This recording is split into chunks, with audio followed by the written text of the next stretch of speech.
আসসালামু আলাইকুম। সকল কিতাহররা বালা আসনি। আজকে আবারও নিয়ে আইলাম তোমাদের সাথে লাউ দিয়ে মাংস রান্নার রেসিপি। যা খাই তোমাদের সাথে শেয়ার করি। কোনো সুন্দর রেসিপি আর বানাইয়া নিয়ে আই না। ঘরের জন্য, খাওয়ার জন্য যা রান্না করি তাই তোমাদের সাথে শেয়ার দিই। কদুটা কিতা করলাম, লাউটা বানিয়ে নিলাম। আশা করি তোমাদের কাছে ভালো লাগবো। এখন একটা কড়াই বইলাম, চুলার মাঝে দিয়া দিলাম আমার পরিমাণ মতো তেল। 2 থেকে 3 চামচ তেল হইব। মাংসগুলা আস্তে আস্তে একদিকে বয়েল বইয়া দিলাম একটা হাঁডির মাঝে পানি দিয়া। তেলের মাঝে দিয়া দিছি রসুন, আদা বাটা, তারপরে কাটিয়া রাখা পেঁয়াজ দিমু।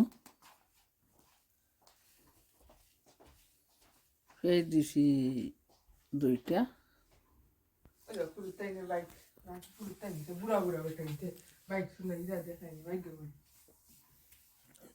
পেঁয়াজ যে সময় দিলাম, তারপরে দিয়া দিলাম আধা 1 চামচ লবণ। যদি লবণ লাগে বাদে ফুরাইয়া দিমু আরবার দেখিয়া। পেঁয়াজের সাথে আদা বাটা, রসুন বাটা খসা নিয়োগ, তারপরে বয়েল করিয়া মাংস রাখছি দইয়া নেই সুন্দর করিয়া দিয়া দিলাম কয়টা তেজপাতা, ডালচিনি, এলাচি দইয়া।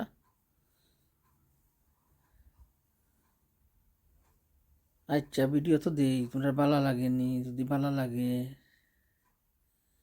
লাইক দিয়া ভিডিওটা দেখবাই। প্লিজ ট্রাই করবা পুরা ভিডিওটা দেখার। আরে কইরাম তো, তোমরা কিন্তু তো ভালো লাগেনি, বক বক ফেন্নার ফেন্নার। এখন মাংসরে সুন্দর করিয়া খাটিয়া ছোটো ছোটো করিয়া রাখছি। আসলে বেশি মাংস নাই, হাড্ডিওয়ালা মাংস আসলো, তার জন্য হাড্ডিতে নেই মাংসগুলা খাটি খাটি ছাড়াইয়া নিছি। এখন মাংস পেঁয়াজ একটু লাড়াছাড়া করিয়া গুড়িয়া রাখি দিমু। কিছু কষা নিয়োগ পানি বাড়ইব পেঁয়াজ তনে মাংস তনে, পরে আইয়া মশলা এড করমু। শেষে বালা পাওয়া মাংস দিয়া, কদু দিয়া, লাউ কইবাই। মশলা কিতা দিমু, পাঁচফোড়ন দিলাম। কোন চামচ দিছি অবশ্যই দেখছো, খালি করে চামচ চামচ। তারপরে দিয়া দিলাম হলদির গুঁড়া, তারপরে দিয়া দিমু কারি পাউডার, তারপরে দিয়া দিলাম একটু মরচর গুঁড়া। জানি না কেউ রান্না করেন অনেকে মরচর গুঁড়া দেন না, বাট আমি যেটা বালা পাই ওগুলো রাঁধছি, তোমরা যেটা বালা পাও ওগুলো রাঁধতে খাইবাই। হয়তো ভালো লাগতে পারে, তার জন্য শেয়ার করছি। দেখবাই, ভালো লাগলে রাঁধতেও খাইবাই। আর দেশের অনেক নাতি, অনেক ভাই বোন আমার ভিডিওটা দেখরায়, ধন্যবাদ তোমরা রে। হয়তো ভালো না লাগলেও কষ্ট করে দেখরায়, অনেক দোয়া, অনেক ভালোবাসা। আমার মতন প্রবাসী যারা আছেন, নাতি নাতি নহল, ভিডিওটা শেয়ার দিরায় মাঝে মাঝে অনেকে। সবাইকে অসংখ্য ধন্যবাদ, অনেক দোয়া, অনেক ভালোবাসা রইল। মশলা দেওয়ার পর একটু পানি দিলাম, তারপর আবারও একটু লাড়াছাড়া করিয়া গুড়িয়া রাখি দিমু। মাংসটা কিছু কষা নিয়োগ মশলার সাথে, তারপরে আইয়া দেখমু মাংসটা কিছু যদি কষানি হয় না, তা কেমন করে লাউ দিমু। মাংসটা কিছু কষানি হইতে হইব, খসিয়ে খসিয়ে আর কি, খসানি খসানি আমার দেশের মাত আমি মাতি। এখন আমি খাইটা রাখা লাউটা এড করে দেব। আসলে খুব সুন্দর একটা লাউ আসলো, দাম যেমন তার খাম এমন। সাদের লাউ বানাইলে মরে বৈরাগী, সাদের লাউ বানাইলে মরে বৈরাগী, লাউয়ের তো মধু জানি গো জাদু, লাউ কলাম সঙ্গের সঙ্গে, সাদের লাউ বানাইলে মরে বৈরাগী।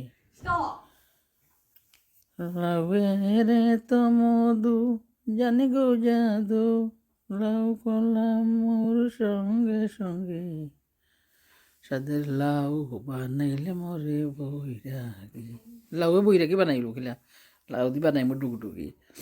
আচ্ছা এখন কিতা করলাম, লাউ তো কিছু খসানি হইল, দেখলাই তোমরা অনেক ফানি বার হয়েছে, কিছু ফানিও এড হয়েছিলাম, আসলে তোমরা দেখাই না।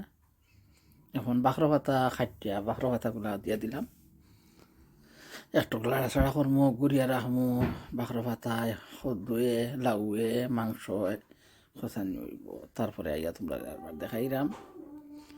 ভালো থাকবাই, সুস্থ থাকবাই। তোমরা যদি ভালো লাগে ভিডিওটা শেয়ার দিবাই। সবাই অন্তর্তনে অনেক ভালোবাসা, অনেক দোয়া করবাই, সুন্দর করিয়া যেন রান্না করিয়া লইয়া আইতাম পারি তোমরা সাথে। আমি ঢাকা গেলাম, ছাসিকো গেলাম, সঙ্গে নাই মোর বৈষ্ণবী, সাদের লাউ বানাইলে মরে বৈরাগী, সাদের লাউ বানাইলে মরে বৈরাগী। আমি গোয়া গেলাম, চাষি গো গেলাম, সঙ্গে নাই মোর বৈষ্ণবী, সাদের লাউ বানাইলে মরে বৈরাগী। আলহামদুলিল্লাহ, এখন বিদায় নেব তোমরা কাছ থেকে। আসসালামু আলাইকুম, আল্লাহ হাফেজ। সবার জন্য রইল অনেক দোয়া, অনেক ভালোবাসা।